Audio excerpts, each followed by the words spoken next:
예, 우리 사랑합니다. 인사할까요? 사랑합니다. 어제보다 더 사랑합니다. 예, 오늘도 주의를 지키며 반가운 모습으로 만난 성도님들 주님의 이름으로 축복하고 환영합니다. 주님의 은혜와 평강이 넘치기를 간절히 축원합니다. 오늘 아침에 주인 잃은 낙원이라고 하는 제목으로 말씀의 은혜를 나눠보려고 합니다. 교회는 천국 공동체여야 합니다. 우리는 교회 안에서 잃어버린 낙원을 되찾고 낙원의 기쁨을 누리는 신앙생활을 해야 하는 것입니다. 낙원을 찾은 자가 구원받은 사람이라고 말할 수 있기 때문입니다. 그러나 아담 이후 많은 인간들은 진정한 낙원을 되찾지 못하고 방황하고 있습니다. 심지어 교회 안에 있는 사람들도 낙원의 기쁨을 누리지 못하고 평화를 누리지 못하는 그런 불안과 걱정과 두려움에 쌓여 있는 자들이 많이 있는 것을 봅니다. 왜 그럴까요? 우리는 낙원을 잃어버린 문제가 어디 있는가를 알아야 할 것입니다. 무엇이 우리로 하여금 낙원을 잃어버리게 했는지 그것을 찾게 되면 그 문제를 해결하고 잃어버린 낙원을 되찾을 수 있습니다. 그 이유를 두 가지로 생각해 볼 수 있습니다. 하나는 주인을 잃어버렸기 때문이라는 것입니다. 레오나르도 다빈치의 모나리자는 그 배경이 아름다운 풍경이 그려져 있습니다. 정말 값을 매길 수 없을 정도라고 하는 이 보물 명화에서 여러분 생각해 보세요. 만일 거기에 모나리자를 빼고 배경에 풍경화만 남긴다고 생각해 보세요. 그 그림의 가치가 있겠습니까? 아마 헐값에 내놓아도 팔리지 않을 겁니다.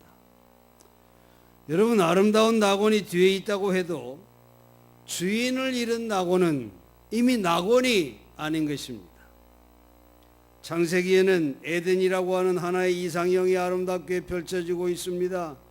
욕심과 경쟁이 없는 곳, 궁핍과 근심이 없는 곳, 부끄러움과 질투가 없는 곳, 바로 그곳입니다. 그렇지만 이 파라다이스도 주인을 제거한다면 삽시간에 삭막한 광야가 되고 말 것입니다. 에덴의 주인이 누구였습니까? 아름다운 동산과 풍성한 실과들, 향기나는 꽃들이 이 낙원의 주체가 아닌 것입니다. 그 속에 살았던 아담과 하와도 주인이 아닙니다. 에덴의 주인은 하나님이셨습니다. 성경은 여러 곳에서 낙원을 그리고 있어요. 계시록 21장에 신부같이 아름다운 새 하늘과 새 땅의 풍경이 나옵니다. 12보석으로 건조된 성곽과 생명수가 흐르는 강, 사망도 애통도 눈물도 없는 곳, 흑암도 밤도 있을 수 없는 날빛보다 더 밝은 곳, 바로 그곳입니다. 그런데 요한은 이 파라다이스의 주인을 분명히 기록하고 있다고 하는 것입니다. 그곳은 하나님의 장막이 사람들 속에 있는 곳이며 하나님 자신이 신천신지의 성전이 되어 있는 곳이라고 분명히 말하고 있습니다. 시편 기자는 그 유명한 23편에서 잔잔한 시내가 흐르는 푸른 초장을 그리고 있어요. 그런데 그 아름다움과 부족함이 없는 그런 행복과 평화를 양들이 누리기 위해서는 하나의 조건이 있는데 그것은 바로 여호와는 나의 목자시니. 그렇습니다. 목자 없는 푸른 초장은 이내 사망의 음침한 골짜기로 변해갈 수 있다고 하는 것입니다. 여러분, 탕자에게 낙원은 아버지의 집이었어요. 저가 방황하다가 깨닫고 내가 아버지 집으로 돌아가야 되겠다 하고 아버지 집에 왔을 때 그는 낙원을 회복했던 것입니다. 하나님 아버지를 주인으로 받아들일 때 거기에서 낙원이 회복되는 것입니다. 에덴 동산은 인간들이 바라는 만족과 행복과 평화를 대표합니다. 그러나 그 행복은 하나님을 주인으로 하는 낙원의 질서가 존중되었을 때만 가능하다고 하는 것을 우리가 기억해야 합니다. 에덴 낙원에서 제시하는 첫 번째 질서는 그 중앙에 금단의 나무를 두었다고 하는 것입니다. 그런데 인간은 오직 하나의 열매에 손대지 못하는 것에 대해 불평을 하고, 생명나무와 다른 풍성한 과실의 나무 열매는 마음대로 따먹을 수 있다고 하는 그 하나님의 큰 은혜는 망각하는 것이 바로 인간의 모습입니다. 사람의 마음은 불만을 찾는 쪽으로 방향이 고정되어 있어서 만족과 감사는 당연한 권리처럼 별로 고맙게 생각하지 않아요. 창세기도 이것을 인간의 타락으로 규정을 했고, 탕자의 비유에서 탕자가 아버지 집에 거하는 불만과 독립선언을 인간의 타락으로 설명하고 있는 것을 우리가 볼 수 있습니다. 구약의 룻기서를 보면 인간의 행복을 하나의 전원시로 묘사하고 있는데, 이 젊은 여인인 룻이 말이에요. 고생스러운 이민길을 떠나서 남편도 죽고 그래서 이제 혈연이 끊겨버린 시어머니를 향해 이 룻이 말합니다. 어디에 가서 살든 어머니의 하나님이 나의 하나님이 되면 되지 않겠습니까? 참 얼마나 멋진 말인지 몰라요. 그 후에 롯의 삶은 수확이 끝난 남의 밭에서 이삭을 주어서 근근히 연명하는 참 비참한 삶이지만은 하나님이 계신 곳이 낙원이라고 하는 이 신앙을 이것이 가졌을 때 그 룻기서의 결론이 보여주는 해피엔드가 그것을 잘 보여주고 있는 것입니다. 오늘 우리가 사는 세상에는 정말 이기적인 성취와 만족을 추구하는 세속의 욕망으로 가득 차 있습니다.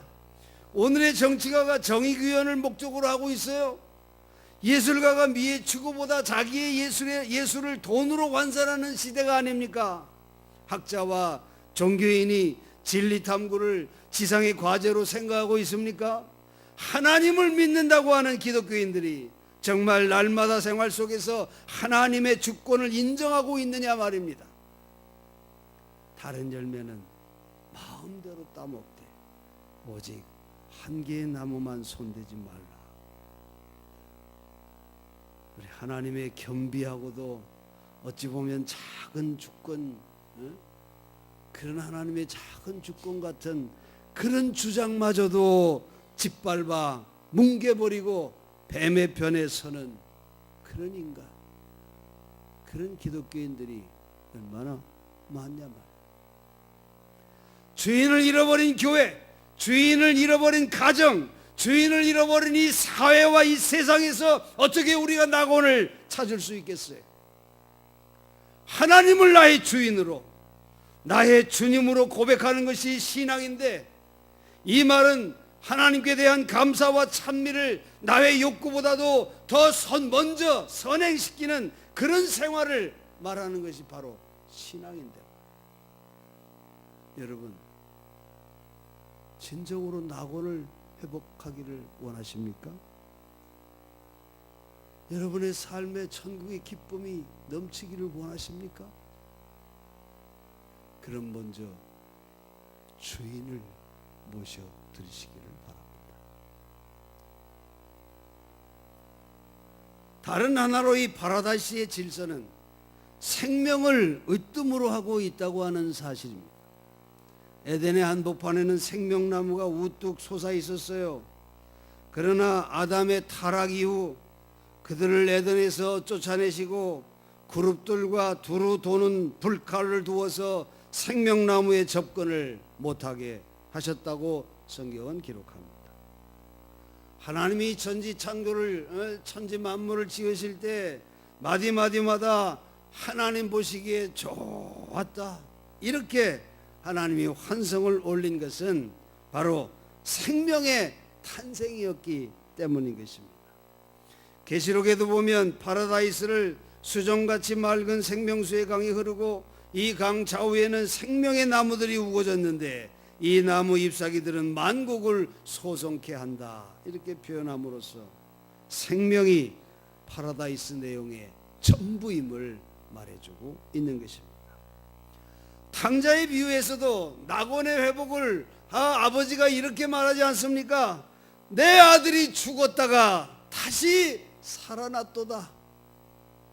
생명을 얻었다는 것입니다. 그래서 이 생명의 회생이 바로 구원이요 파라다이스의 특색임을 우리가 알 수 있는 것입니다. 생명경시 풍조는 정말 낙원을 잃어버린 이 세상의 모습이 아닐 수가 없습니다. 그저 모든 것이 돈으로 환산되어서 결혼 조건도 돈 잘 버는 직업이면 오케이입니다.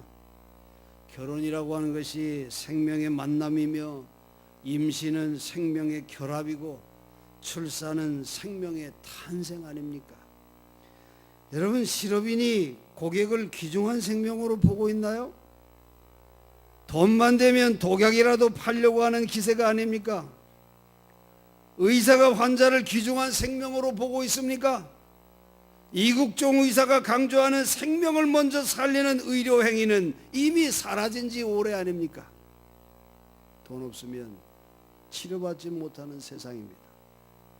기업주가 노동자를, 보험회사가 가입자를, 심지어 부모가 자식을 하나님의 기쁨의 송가를 불렀던 그 귀중한 생명으로 보고 있느냐 말이에요.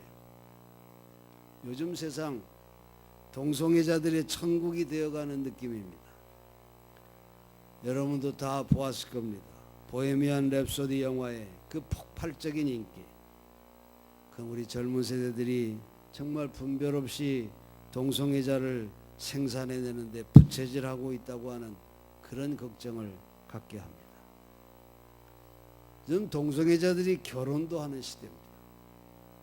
또 저들이 아기를 갖고 싶어서 대리맘을 돈을 주고 사는 시대가 되어가고 있습니다. 돈이면 아기도 가져줍니다. 돈이면 아기를 생산해낼 수 있다고 하는 세상이 오늘 우리의 세상입니다. 여러분, 여기에 과연 귀중한 생명의 인식이 있다고 볼 수 있을까요?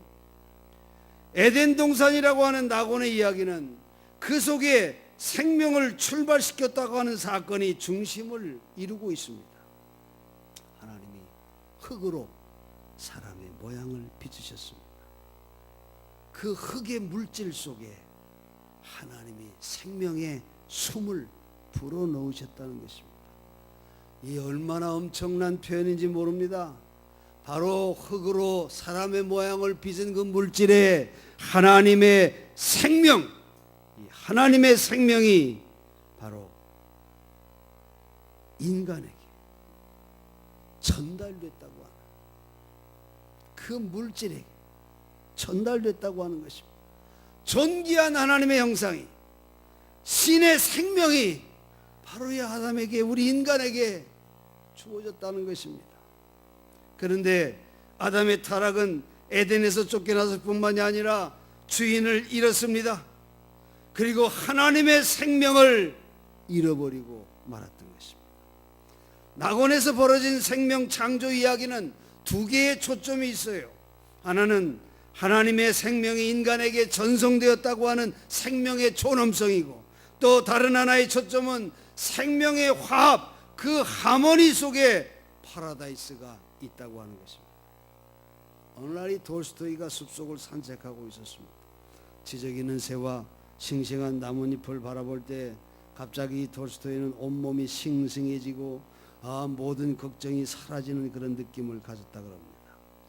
그것은 이 수목과 새들, 모든 살아있는 것들이 하나님의 생명에 연결되고 있다고 그렇게 생각하는 순간 그토록 만족하고 평화로운 그런 자신을 발견할 수 있었다는 것이죠. 이 톨스토이는 자연과 내가 하나님께 연결되어 있다고 생각할 때 나는 사는 보람을 느꼈다. 이렇게 고백합니다.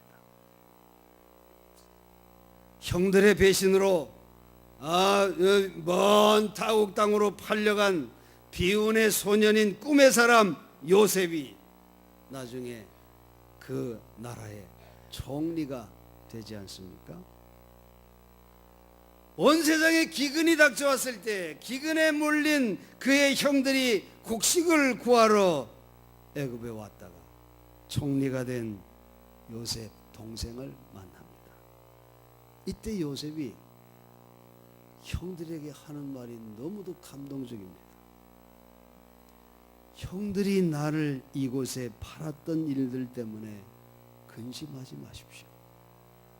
하나님께서 생명을 구원하시려고, 하나님께서 생명을 구원하시려고 나를 당신들 앞서서 이곳에 보내주셨습니다. 할렐루야. 생명을 살리는 곳에 낙원이 회복된다고 하는 것입니다. 사랑하는 성도 여러분, 주인 잃은 낙원은 곧 지옥과도 같은 것입니다. 신낙원의 이야기는 주인을 저버린 인간의 낙원 포기의 이야기인 것입니다. 그래서 요한복음은 복음을 이렇게 설명합니다. 태초에 창조의 원동력이 되는 말씀, 이 로고스가 있었는데 이 말씀 속에는 하나님의 생명이 있었다. 그런데 놀랍게도 이 생명이 육신을 입고 낙원을 상실한 인간 곁에 오셨다. 그 생명은 진리였고 독생자의 영광 곧 예수 그리스도였다. 요한에 이어서 바울이 그 뒤를 계속해 설명하기를, 이렇게 오신 하나님의 생명 그리스도에게 접붙임을 받을 때, 즉 믿음으로 거기에 연결될 때 우리는 잃어버린 낙원이 다시 임하게 되는 것입니다. 낙원은 그대가 만드는 것도 아니요 찾아 올라가는 것도 아니다. 독생자를 통하여 하나님이 제안하시는 그 사랑과 생명을 받아들이면 조건 없이 내어주는 은혜의 선물이다. 이렇게 말했어요. 그렇습니다. 이것이 구원이요, 이것이 복음의 내용인 것입니다. 사랑하는 성도 여러분, 하나님을 여러분의 삶의 주인으로 꼭 모시기를 바랍니다. 그리고 하나님 주신 생명, 영원한 생명을 소유하시는 여러분 되시기 바랍니다. 이 생명의 기쁨을 나누고 누리는 곳에 낙원의 축복이 넘치게 된다고 하는 것, 그래서 우리가 오늘 이 아침 다시 한번 기억하시고 내 삶의 주인을 확실히 붙들고 그분이 주시는 영원한 생명 안에 우리의 삶의 자리마다 낙원의 기쁨이 충만한 그런 여러분의 삶이 되시기를 간절히 축원합니다. 기도.